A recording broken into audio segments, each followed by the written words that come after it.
Hey guys, so little addition to my daily struggle. Got a call around 11:45 from the hospital saying that we were gonna have an IDT meeting at 12:30. Thanks for the short notice, super appreciative. Went to the IDT meeting, which consisted of myself, my son's personal therapist, the hospital case manager, and his therapist at the hospital. Everything seemed pretty routine, talking about the fact that he's still having at least one major outburst a day, even though he is taking his medication. He's currently on 4 different medications. He is on Tenix, lithium, Abilify, and they started him on Topamax this visit. So we're trying to get all that even out the chemicals in his brain. But where the real struggle comes in is the reality of the situation. Short-term goal-wise, obviously, the whole him being stable, then coming home, then going back is not ideal, but it's what's working. Just to inform you guys, my son is 8 years old, and he's up to my shoulders, and he's not a skinny child. He is a brute. He got my muscle, unfortunately, and his father's height. So we're looking at maybe a year to 2 years before he overtowers me. So right now, when he does have his outbursts at home, safety holds are working and I can physically restrain him. That won't last much longer. So the reality of the situation is we have to look at all of our options for long term if we cannot get him stable consistently. Whether that be through different medications, different therapies, different options. Looking at putting him into a Big Brother program to have somebody else other than me that he can turn to. He's in theater. We're looking at putting him into hip-hop dancing so that he has kind of a more physical outlet. He's not athletic. He does not do sports. He does not like sports. He's very artsy, very different, which is what I love about him. But the reality of it is if we cannot get him stable, things are going to have to change. And as a mother, they have to change to be my biggest fear, possibly. Worst case scenario is we have to look into residential homes for him. Look into programs that are more invasive. Yes, honey?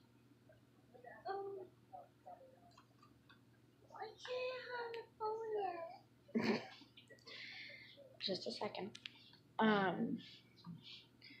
It is my job as a mother and all of our jobs to protect our children, however that may seem fit. And it's a scary realization that one day I won't be able to physically restrain him if he's coming after myself or my daughter.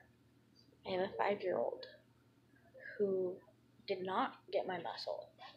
She is little, and it is my job to protect both of them.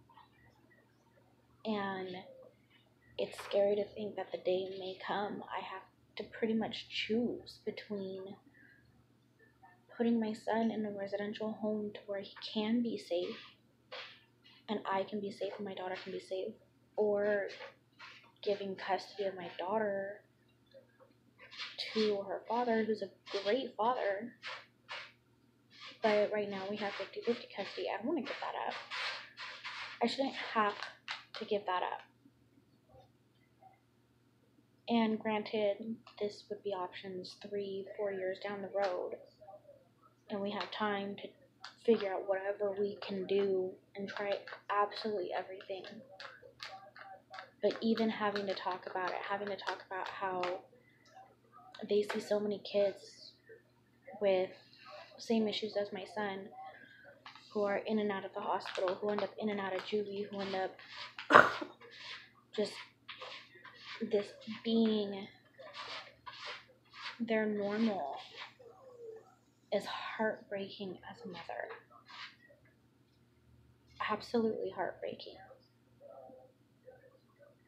I am physically sick to my stomach that we even had to open these doors of options.